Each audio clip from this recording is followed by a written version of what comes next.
Welcome to the Driven Agenda podcast, where raw journeys drive ambition and reveal the fuel behind people's success. I'm Shannon Sagan, a personal injury lawyer, entrepreneur, and founder of the Dashcam Lawyer. This podcast is all about being driven, focused, motivated, and determined to reach your goals and setting an agenda that pushes you forward. We bring you insights from top players in business, sports, real estate, investing, health, and more. Here, we dive into what it really takes to thrive with candid conversations that cut through the noise and get to the heart of people's success.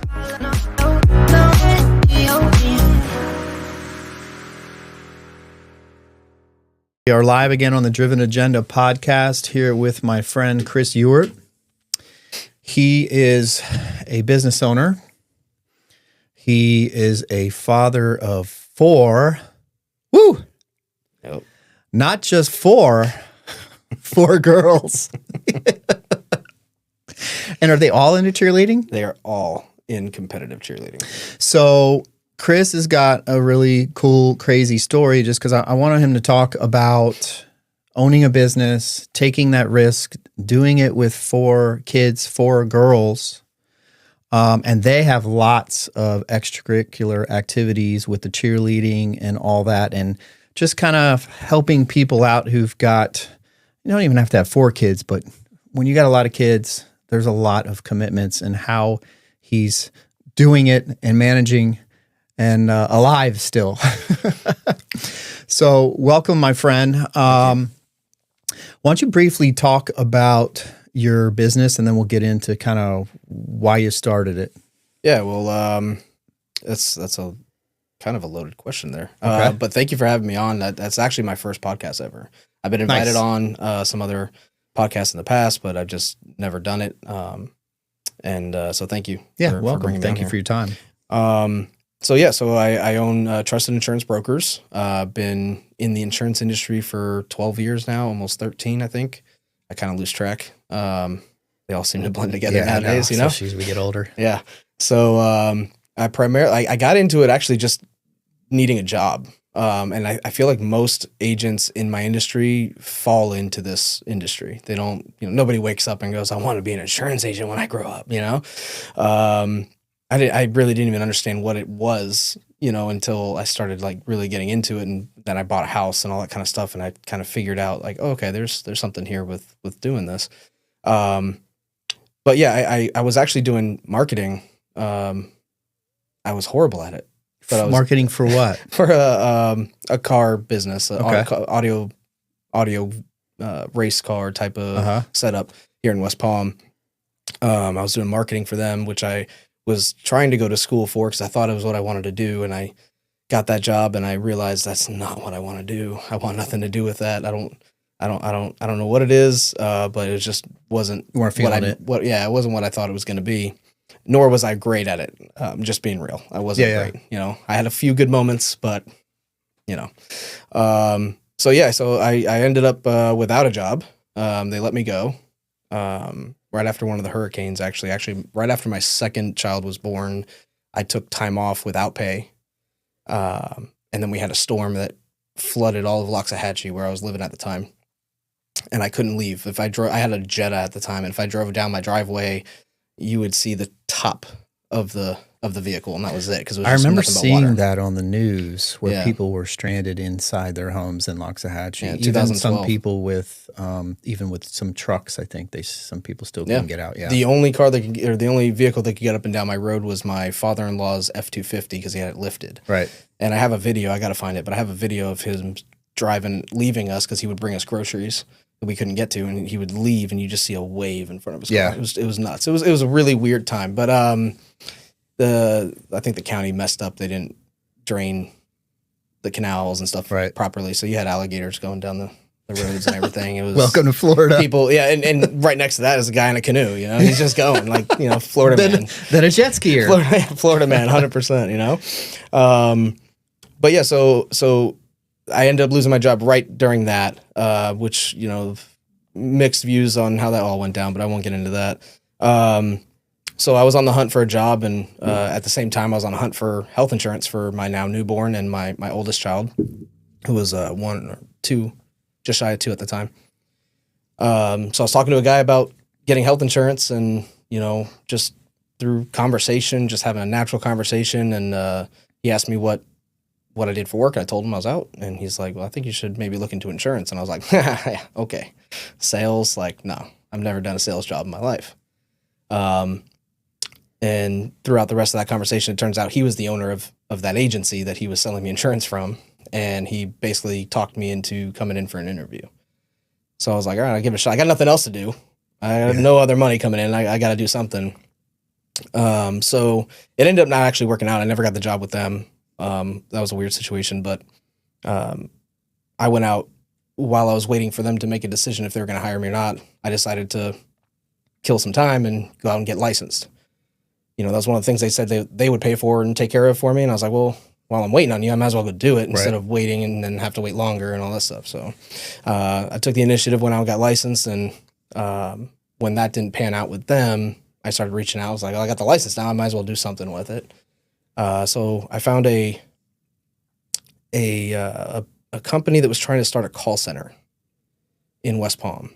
And I thought that was interesting. And I was like, well, since I don't really know insurance other than taking the license, maybe I can get in with a corporate type of company and work my way up, be one of the first ones in, work my way up the ladder, and, fake it till I make it. So I joined. I was one of the first people hired, first or second person hired. And that was probably the most painful 7 months of my life. Why? That I'll never get back. It just wasn't handled properly.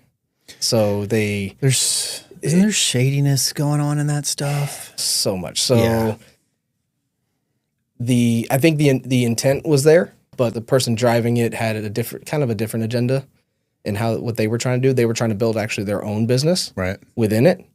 For leads, purchasing leads and filtering leads through this, like a CRM basically at the time for leads, which, it had its own little thing going, but the focus was on that, not on the insurance side of things. Right. And that's where everything fell short because we weren't taught insurance. We literally were handed a phone and said, leads are coming in, start dialing. Yeah. I was like, well, what do I say when someone answers the phone? I don't even know anything about insurance other than how to spell the word. So we actually were licensed to sell in Texas. So we were calling from Florida to Texas to sell auto insurance.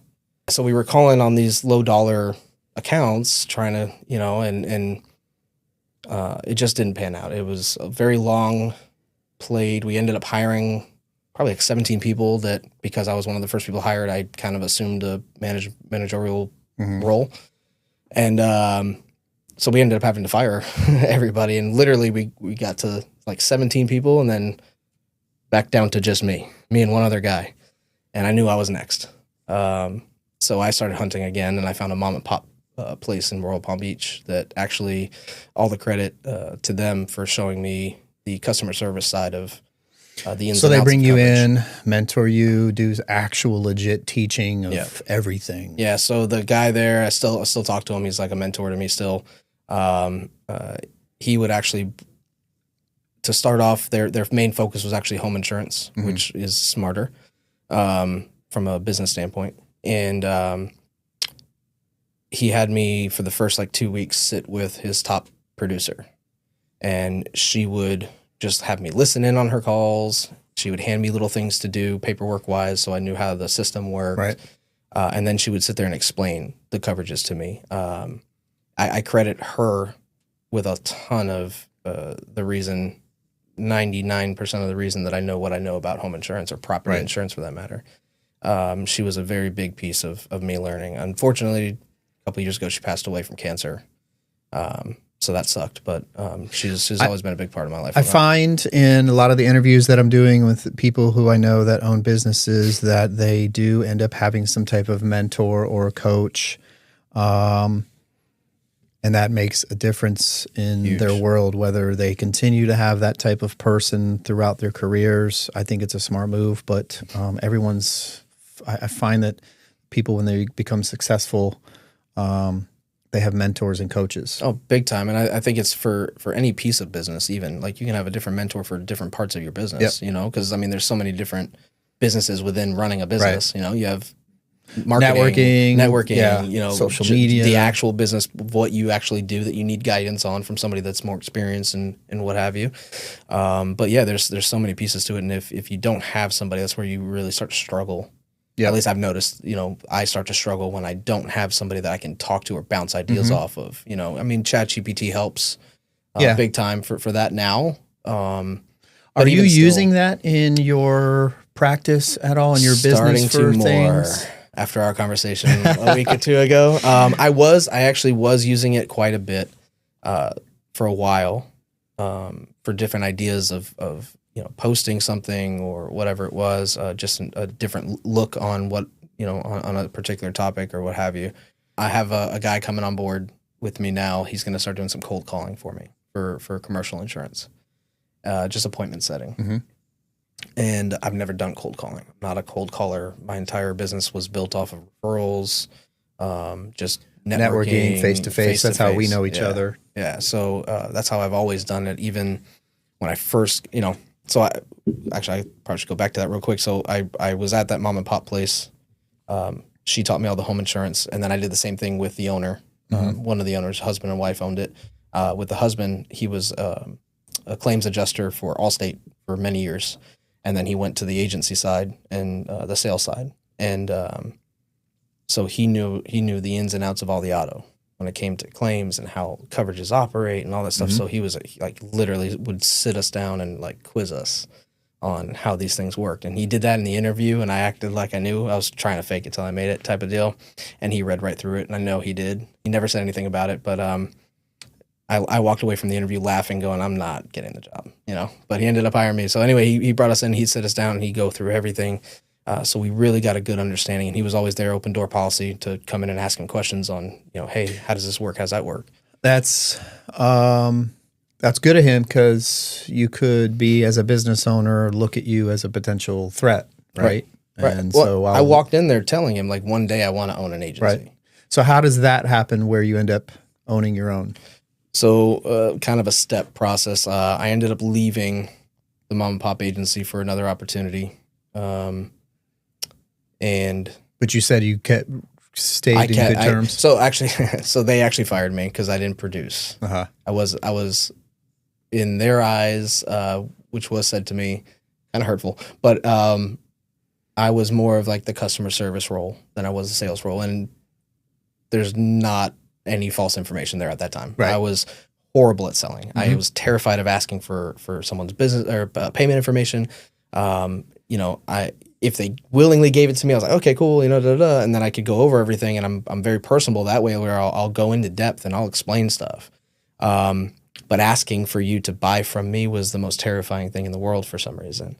And so they ended up having to let me go. Small agency, they can't afford stuff like that, and I totally get it now, especially. So I ended up going to a larger agency, probably one of the largest independent agencies in Florida. And there's kind of where I learned how to sell, because it was more cutthroat. It wasn't as, they actually had departmentalized the whole thing. So they had a customer service department, they had a sales department, they had, all these things. So you had expectations on you and quotas probably. And basically it was a little laid back in a sense, but it was still driven. So it's kind of a weird mix. The way I felt about it, at least, was that. Where they knew I wasn't going to sell anything right away. Right. So there wasn't an immediate pressure, but there was a pressure to hey, ultimately, you got to sell. You got a certain amount of time. So they actually had qualifiers, and they would buy leads. The qualifiers would call the leads, and then when they got somebody worth talking to, they would transfer, or that they felt worth talking to. They would transfer them over, and then we had to do the rest of the work. So my first week there, I actually sold one policy, which was a shock because I just got fired for not being able to sell. Right. And I sold one or two policies, which helped a group. They had a little competition going that time. I spent 4 years there. After about 4 months, I went and got the 220 license. It's the general agent license. And that's where you can get, at that time, you could get paid commissions. You can work anywhere you want. You don't have to be around a fully licensed agent to talk about insurance. Whereas the license I had, you couldn't talk about insurance outside of the office, basically. So I went there. I was there for 4 years. I started, making some decent money, and just kind of had a falling out with ownership. Didn't see eye to eye on some stuff. And I happened to meet somebody from North Florida at that time. who me and him got kind of friendly, and we decided to like open up an agency together, which is what I do now, the agency I have now. So what's the conversation like with your wife and family that, hey, I'm going to go from being an employee, so to speak, to a business owner? It was tough because it kind of happened abruptly. Mm-hmm. Everything was fine and dandy. And then one day I get called into the owner's office and he's like grilling me on something pretty ridiculous, in my opinion. And it just didn't sit well. So over the next like couple weeks, it just kind of things were being said and the way I was being treated at that point. I had a desk at the office, and then for whatever reason, they decided to take my desk away and wanted me to sit with, they had it all kind of segregated with, the higher licensed agents were on one side, lower licensed agents were over here. You get like a tiny cubicle with the lower license, and then you get a big desk with the other ones. And they decided to pull my desk away. And that was kind of my last straw. They're like, you can go over there with those guys, and almost like belittling me in a weird way. Kind of pushing you out. Kind of pushing me out. Yeah. So I ended up just going, I was like, I'll just work from home. And that's when like the process kind of started. And I was like, I think this is it. This is the time to do it. For me, I tell everyone the hardest part in business is as long as you can figure out how you're going to get clients, customers, then you've solved the hardest part of a business. So had you had that solved, or did you just say, screw it, I'm going to start it and then we'll figure it out? I was just figuring it out as I went. It was tough because I had signed a contract, so I couldn't take clients, couldn't tell people that, hey, call me over here now. Right. I had to, hope and pray that they had my cell phone number and would call me, which funny enough, a lot of them did. So it kind of just worked out. But yeah, there was no game plan. It was literally like, I'm not going to put up with being treated like this. So in conversations with the friend that I had out of North Florida, we just decided, hey, let's just do this. And it was a little convoluted, probably too long of a story to put out, but we pulled the trigger. We got everything kind of up and running, and we started moving some stuff. He had an agency where he was hybrid. So there's a few different types of insurance agencies. You have captive, you have independent, and you have hybrid. And the captives are like your State Farms, your Allstates, generally speaking, your Allstates, your State Farms, Liberty Mutuals, they have it all throughout the country except for mostly in Florida. And then your independents are, your captives are that, they can only sell that product, right? Ideally, State Farm can only sell a State Farm policy. In Florida, it gets a little convoluted, but for the most part, that's kind of the idea behind it. Independent, I have access to multiple carriers. I can shop with any of them. The hybrid is partially captive on a certain line of business, whether it's life insurance or auto insurance or whatever it is. So he was captive or semi-captive to auto and life, but he was fully independent when it came to home insurance. So he had a bunch of home insurance contracts. So we're like, all right, we'll just team up. We'll use your home insurance contracts. I'll go out and get the auto and any excess and surplus for commercial lines and all that kind of stuff. So we started doing that. We started building that. How did you build your business? How did you get customers? It was tough because I had to be very careful because that large agency was very quick to get their legal team involved on everything. I've seen it over the years. Did you have a non-compete or something? I had a non-compete. So I had no. You had to ride that out. Yeah, and all that fun stuff. So it was tricky because I was walking on eggshells, I felt like. So there was a time where I wasn't really doing much business, and it was terrifying. Honestly, looking back at it, I really don't know how I made it through. I always have this thought. When I worked for my old boss, I was a 9-to-5er, so to speak. He had no expectations of me other than show up, do my job, and leave. I didn't have to market, network, any of that. And I was very comfortable. And then when he said, you have 60 days to buy me out or leave and work for another law firm, my mindset flipped right away once I decided I was going to do that. So I find that you figure it out once you're literally put in that position. Oh, yeah. You don't think about it when you're an employee that much. But then when it flips and now it's all on you, 100%, you're the boss. You got to figure out the money, the loans, the leases, the employees, whatever it is. A lot of businesses fail, but a lot of people figure that out once they get into that position where they're forced to. Yeah. It's funny because, like, for years I always said I'm gonna own an agency at some point, and how that looks, it might be different. When I got to that large agency, it felt like I could structure my own little agency within it, like not legitimately be my own business, but I could hire people underneath me and get a little business out of it going, you know? And that was at one point the plan. And then when everything kind of took that turn, I was like, I'm not building anything else under this. And I was, I guess you could say, blessed or lucky that I hadn't built a big enough book to where they had me. Because once you get to a certain point, starting over is like almost impossible. Yeah, that makes sense. You build up a massive amount of we have residual revenue, and then they end up stealing them because they not stealing, I guess. Well, they just keep them. They keep it because that's the deal. So with this industry, you know, my industry it's all about residual income. So the policies renew, you get paid again. Right. So it's almost like you get yourself a raise each year as long as you're bringing in more business than what falls off. Yeah. And so building up a book of business for another agency, I was fine with. Everything was going great. And then when it wasn't, I was like, I better get out now before I'm stuck. And there was a couple agents that are, I think, still there to this day because they're making way too much money to walk away from on their residual side. And if they walk away, they don't get to keep start those. at zero. Yeah, they don't get to keep their and there's clients. no way to do it. I actually tried negotiating it at the beginning to be like, hey, can I buy it out? Yeah, no. They're like, hell no. No, you're the 50th person to ask me right, that. Right. But it's funny because nowadays that's like a norm. Yeah. When you sign on to an agency, it's like now the norm or more normal to have some sort of clause that allows you to purchase your book back if you were to leave. So I'm sure top producers could potentially have that leverage. Yeah. In your business, networking, old school, face-to-face, or social media, which one's more successful for you?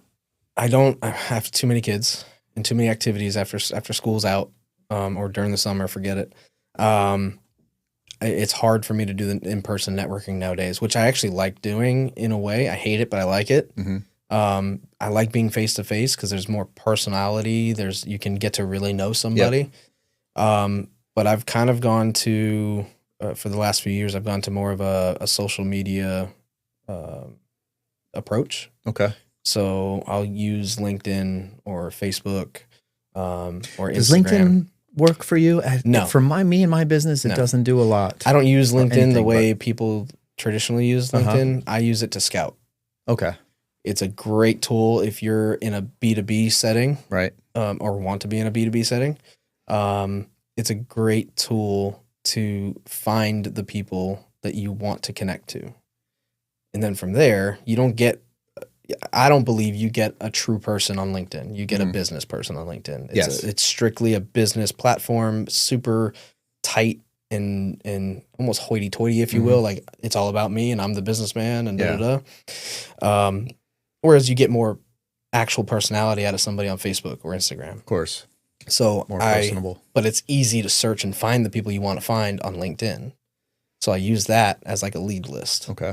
And then I take that information and I stalk is the best term for it. Business stalking. I business stalk who I want to talk to and who I want to be surrounded with and who I want to network to that can maybe bring business or help me in some way.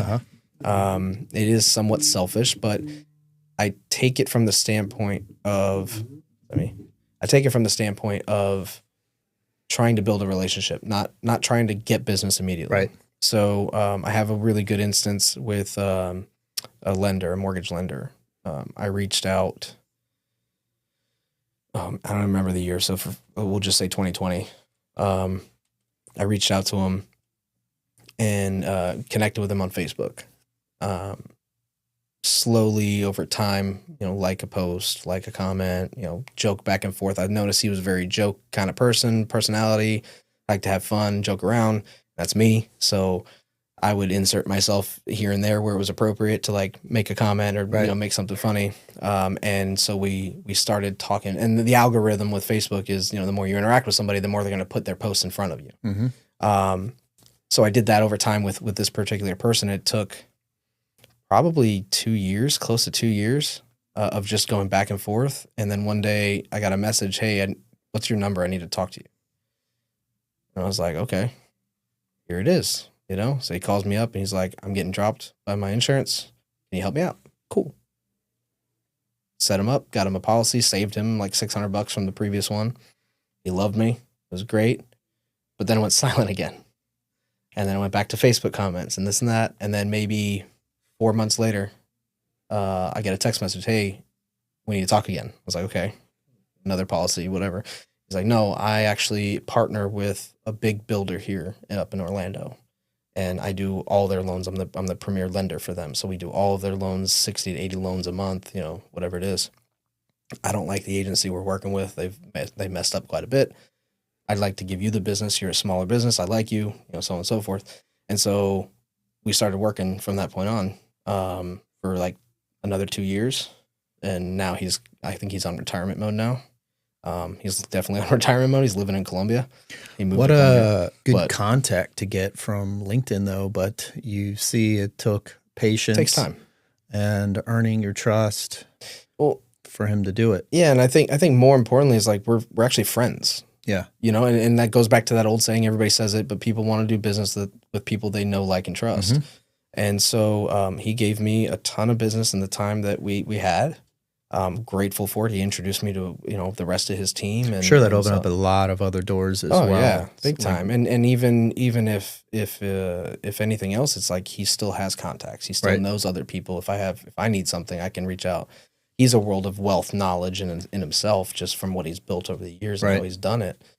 So he's a really good contact to have, and he's a really cool guy. I had to fly out of Orlando once. I drove up, dropped my car off at his house. He drove me to the airport, picked me up. You know, like, I think that's more of that friendship thing, you know, because I stalk. The initial way that I reach out is not necessarily like truest intentions, I guess, if you will. Like I'm trying to figure out who I can get business from realistically when you break it down. But I like to build friendships. Yep. It's actually, that's the part of networking I like. I like meeting new people. I like making friends. And if I get business out of it, it's like a big bonus, obviously. It's really the intention, or what should be the intention behind networking, is getting business. But I think the more authentic piece of it is just making friends.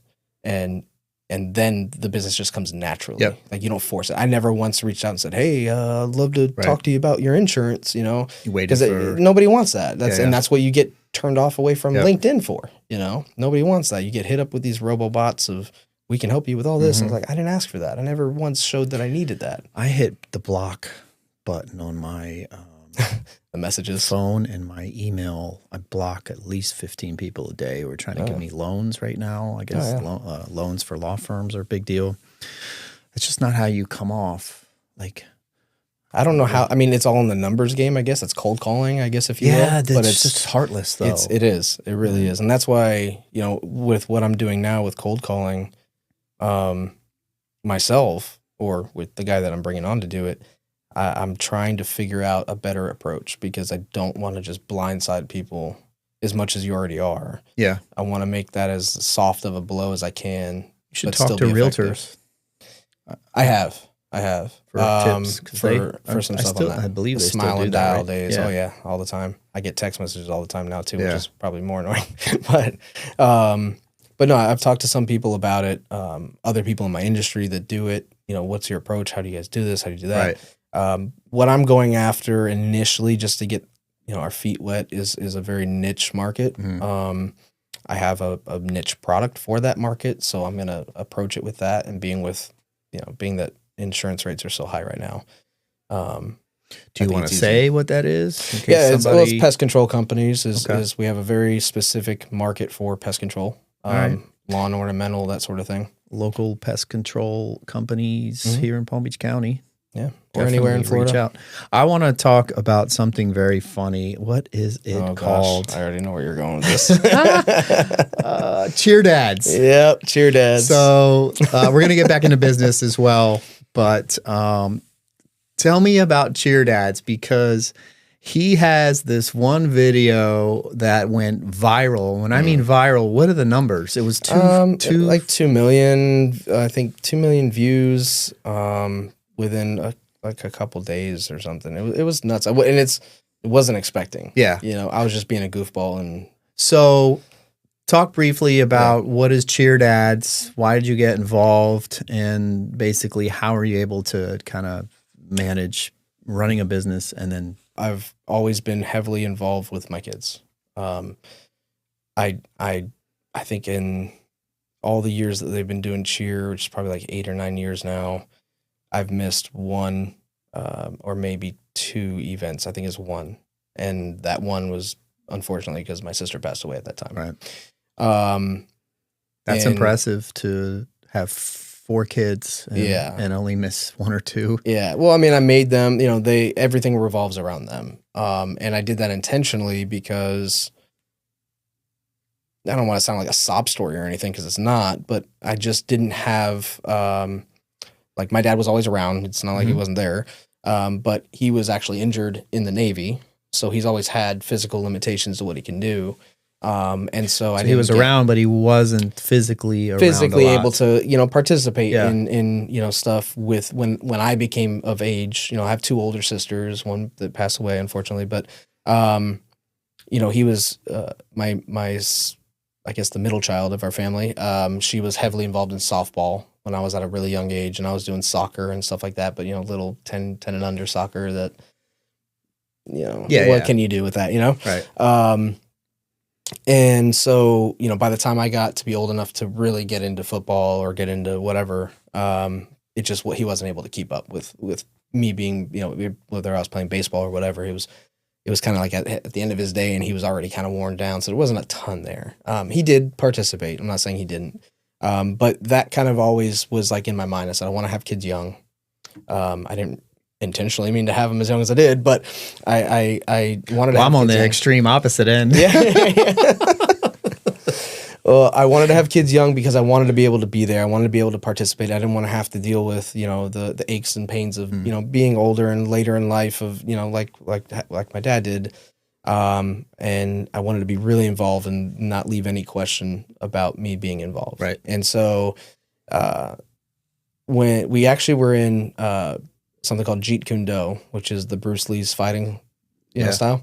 I had them in that because I know you have a background. I did Muay Thai and Jiu-Jitsu. So I loved all that stuff, and I was like, oh, I'm going to get them in that, And then it was like a year, and I blame Disney for all of this. Disney came out with a show called Zombies, or a movie, and it was about some zombies going to high school, and then there was a cheerleading team, and my kids saw that, and they were like, we want to do that. So my wife signed them up, and it was maybe, I don't know, a year, 2 years. It was probably a couple of years, 3 years into it. We were at their school, their elementary school, and my wife was part of the PTO, which she hates me for because I made her join PTO just to help me get business within the school. Actually, was the idea behind that. So she joined the PTO, and they were doing like a walkathon around the cafeteria, and they thought it would be funny if they bought these like Karen wigs, different colors, and some like goofy looking tutus, and had a couple of dads dress up to cheer on the kids, and they thought it would be just hilarious to like goof around. And I was like, I'm in. I have no shame when it comes to that stuff. Like, I don't care. So we did it. And then like maybe a year later. Well, hold on a second. It's funny because you are hesitant about sales, or you were, and then cold calling. But you will have 2 million views of you with a wig and tutu. When it comes to being an idiot, I don't care. When it comes to business, I get nervous, and I don't know why. I don't know how to change that. I've tried.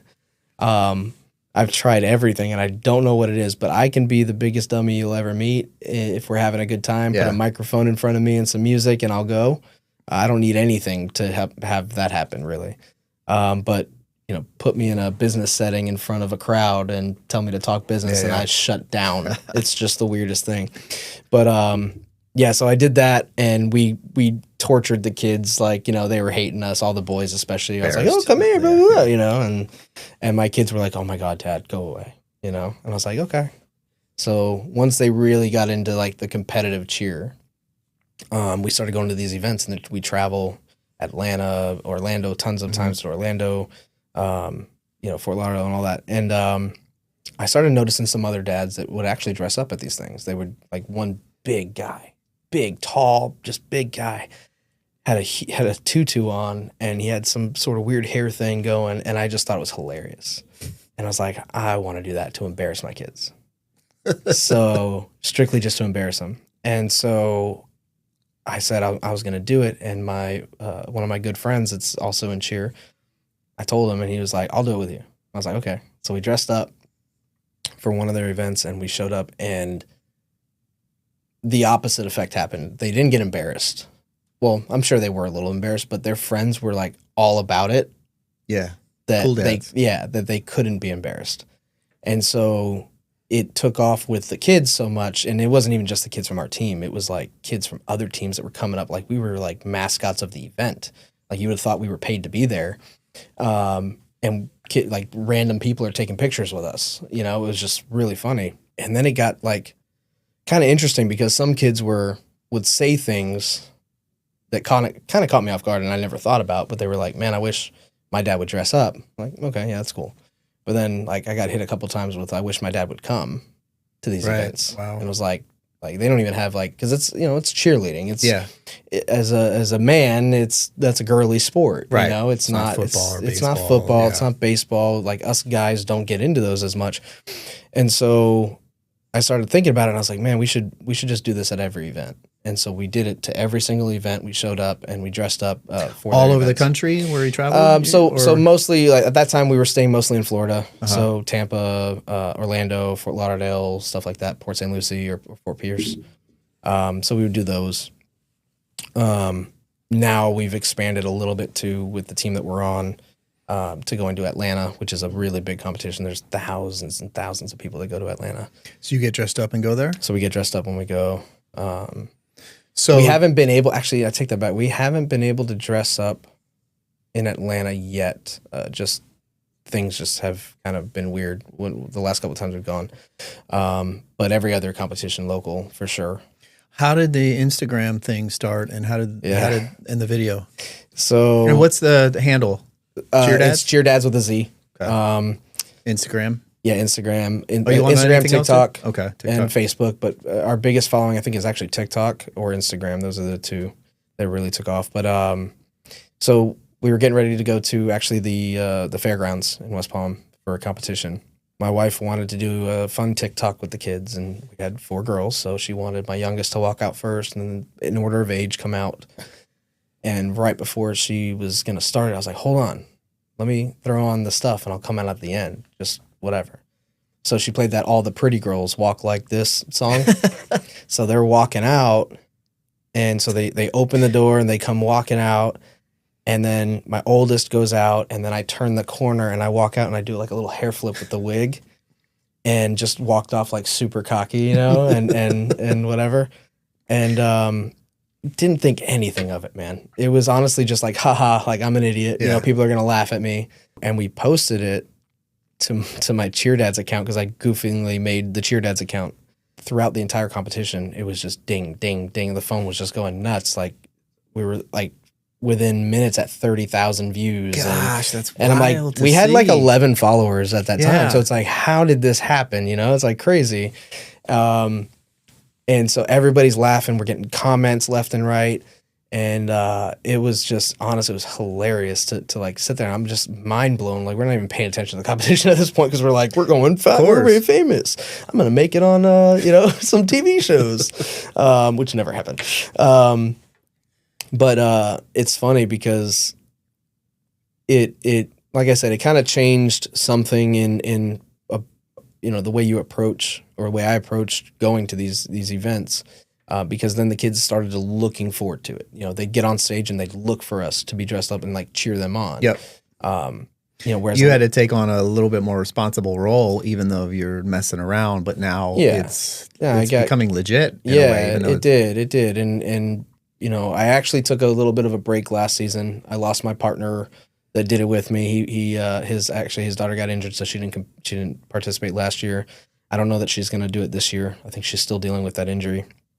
But I'm gonna do my best to get back to it and kind of promote it. And I actually have an idea behind it that I wanted to turn it into a nonprofit business to raise money. because cheerleading is like, well, any sport really is expensive these days. And there's a lot of people that can't afford it. Right. And so I figured if I can use that platform and have fun and maybe find a way to raise some money with it, that we can turn around and pay tuitions for. It doesn't have to be our gym specifically, obviously, you know, just make it someone who really needs anybody, it anywhere in the country that does it. Because this sport is all throughout the country. I mean, we're lucky enough that we live in Florida that we don't have to travel as much, but there are 90% of these competitions are people coming from out of state, California, Indiana, wherever, to come to Florida in Orlando or go to Atlanta to compete. It's an interesting sport, and it honestly, you know, going back to the whole thought of, you know, because it's girls, it's not a sport, or it's not like a, you know, guy-driven sport. These kids are incredible. Their talent in it's very dangerous too. When I time. went to UCF, a longtime friend of mine was the captain of the cheerleading team at the time. And then I found out years later she was a pretty well-known coach, and I found out she was doing a routine and they dropped her. So she hit her head, and she had a pretty decent brain damage for a while. No. She seems fine now, but I remember a long time ago on Facebook she would post pictures of her putting up stickers, reminding herself of certain things. So she seems to be fine now. But it's scary when you're. It's a dangerous sport. You don't realize that until, just like any sport, but one thing when you're there live and you see people getting thrown up in the air, and then you got to catch it. And well, I mean, when most people think cheerleading, they think like the sideline football games, you know, like shaking the pom-poms and whatever, but the flying and the flipping and shit. The competitive cheerleading is a 2.5 minute routine of just nonstop intense, like flipping, hurdling, you know, backflips, hamstrings, you know, and then the pyramids where they get lifted up, they get tossed in the air and get caught. There. You know, my 8-year-old just broke her arm because she was up in the air and she came down and they didn't catch her right, and she landed awkwardly and fractured her arm. Luckily, it's not too serious, and she's already a pain in my butt, and she's already out of the sling and refuses to wear it, so she's good now. But yeah, it's definitely intense, and they are honestly tremendous athletes. The push that they do for their bodies is intense. It's not what I expected it to be. So it's pretty cool. What do you mix any of business with the cheer dad stuff or cheerleading? Do you get business that way? Do you have thoughts of doing that? I mean, it's very impressive to get millions of views. Yeah, we ended up with that's so unheard of. So I don't know if you've thought of, I don't want to say capitalizing, but that's really what it is. I mean, you're not doing anything bad. Not in a negative way. Just you got to take the opportunities that you get. Yeah, I mean, I would do the same thing. Yeah. I tried it when I owned Muay Thai Addict. We've got like 90,000 followers on Instagram, and I don't know how many everywhere else, but I thought of going that route as well to promote my law firm. I just couldn't think of the right thing to do. I think that's where I'm at is, you know, I promote within the gym, within our own gym. Right. So they know me. I actually insure the gym. But as far as trying to like pull from it, it's been hard because I don't know how to mix the two. I've had a hard time figuring out how to bring it in and kind of commingle it in a way. And so I struggle with that idea. And it is a lot of pressure on me, especially if I'm by myself, especially nowadays, you know, with everything that's been going on, you know, politically with transgenderism and all that kind of stuff. So, you know, I walk out in a tutu with a beard and people in a wig, and people look at me side eye like, what is this guy doing? You know, is this people who don't know who you are? They think you're. Yeah. But then on the flip side, I have people that come up to me like, oh, we saw you on TikTok. We've seen you here, and they want to take a picture. And you know, so I try to make it obvious that, you know, I am who I am, and I'm just here to support my kid. Right. And so there's no like, you know, I'm not walking into a bathroom or nothing like that. That comes off before I go anywhere. But you know, just to avoid those kinds of issues. But it's that's been like the struggle, especially by myself when I don't have a partner there to like goof around with me and make it known that we're goofing.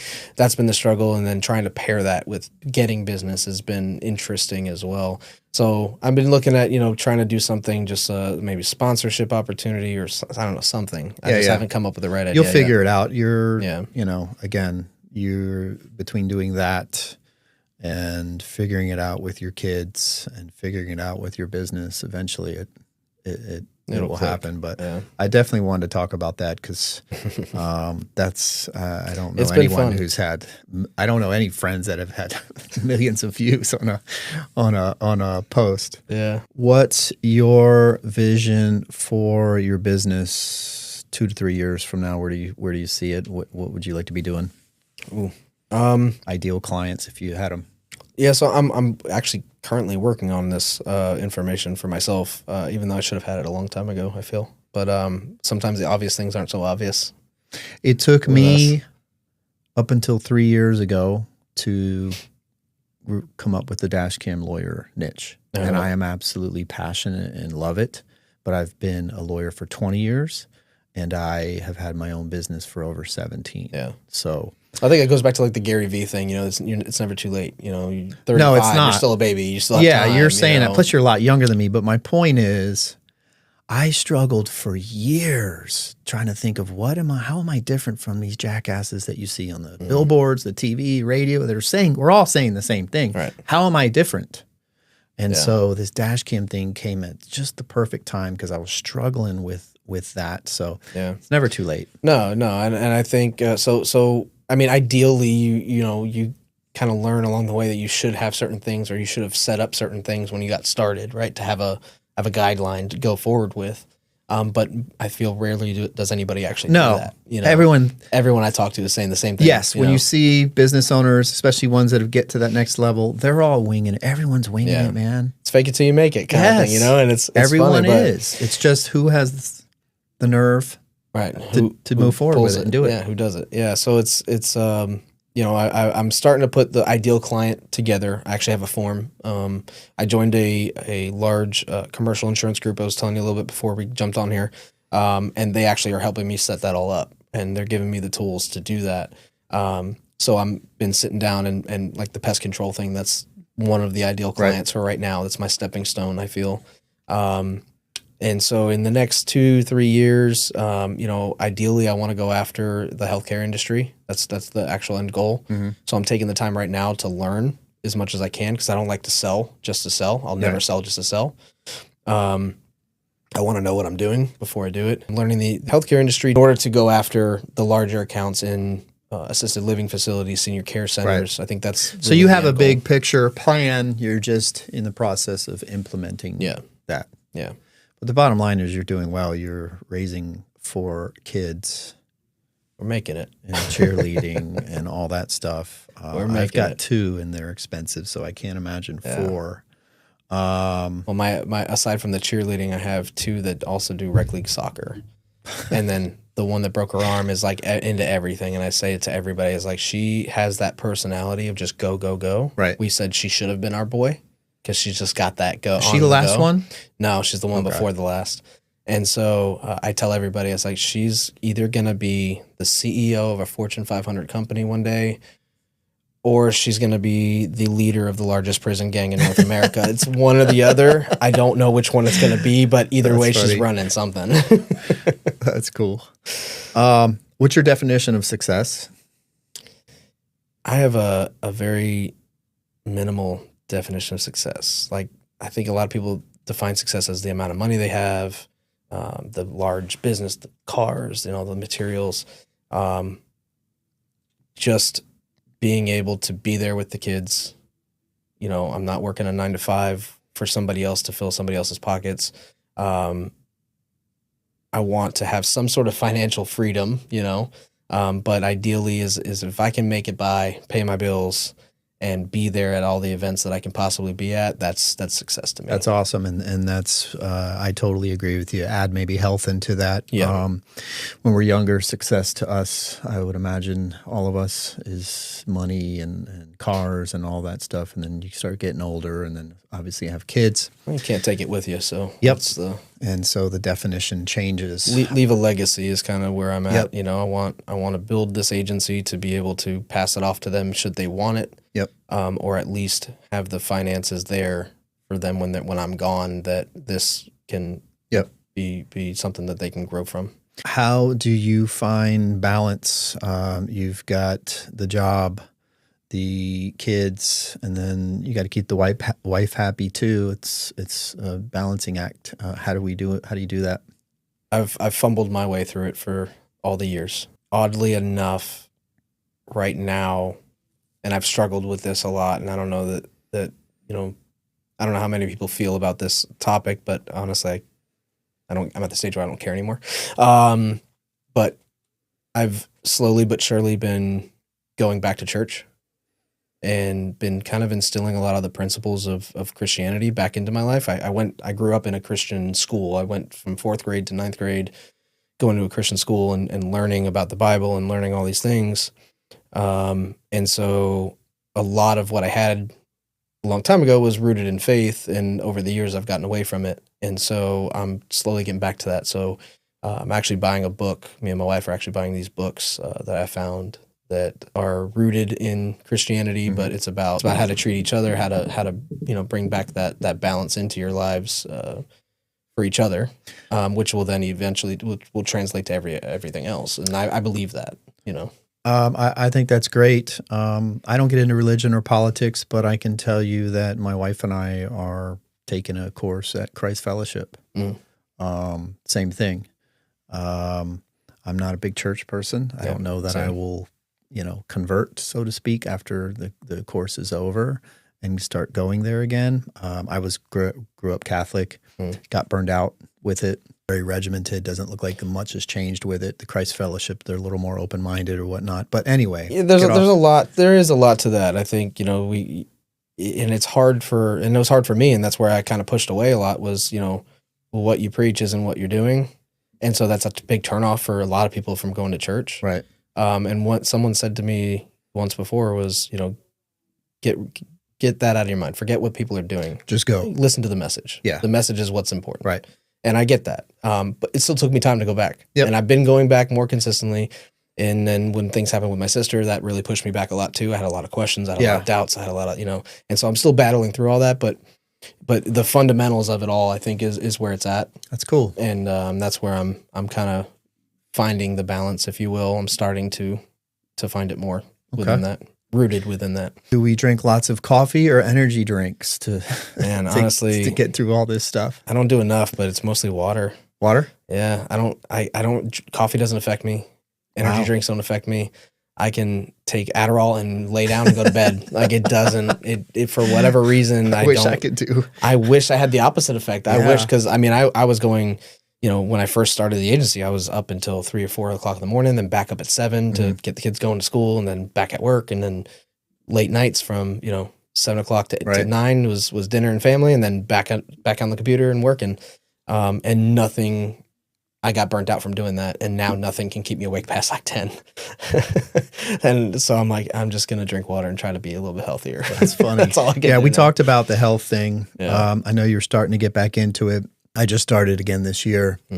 After being off many years. We not directly met, but we were in the same gym, Muay Thai gym years ago when I was trying to decide what gym to go to. Obviously, less kids and less constraints, right? You could do it back then, but it's much harder. But that's a good thing. I know you're doing that. What is the most nerve-wracking thing you see your daughters doing, either whether it's cheerleading or the soccer? Like, what's the thing that growing? Like, oh my God. Yeah. Growing up. Fast. It's too fast. You can't slow it down. You don't want to slow it down because you want to see them grow, but then you want them to not grow. So it's like, what's the best part of having kids is watching them grow. What's the worst part? Watching them grow. Yeah. It's tough, but it's nerve-wracking because it's like, how do I prepare you for the world? Right. Am I preparing you? Am I doing a good job in that? And I definitely have moments where I'm like, nope, I didn't prepare you good enough for that. We all have our doubts. There's no book on it, right? No. Every single parent has their doubts. Well, I want to wrap this up. I appreciate your time and coming in here. It's always good to see you and hang out with you. We always laugh. How do people reach out to you if they want to talk to you about insurance, if they want to talk to you about opening and starting your own business and taking risks, if they want to talk to you about cheerleading and how the hell did you get millions of views. Yeah. How can people find you? Probably the best way is call or text. I'm an open book. I don't really care. It's 561-889-5360. Or you can email me, which is chris@tibfl.com. It stands for Trusted Insurance Brokers Florida.com. Or if maybe you're looking for a cheerleading partner right here. Right. Yeah. One of the dads. Yeah. Local dad here. I've kind of resisted that for a while. My back won't let me do it, but we'll see. Well, maybe one day. Awesome. All right, man. Well, thank you. It's been fun. Awesome, I appreciate definitely. it. Thank you so much.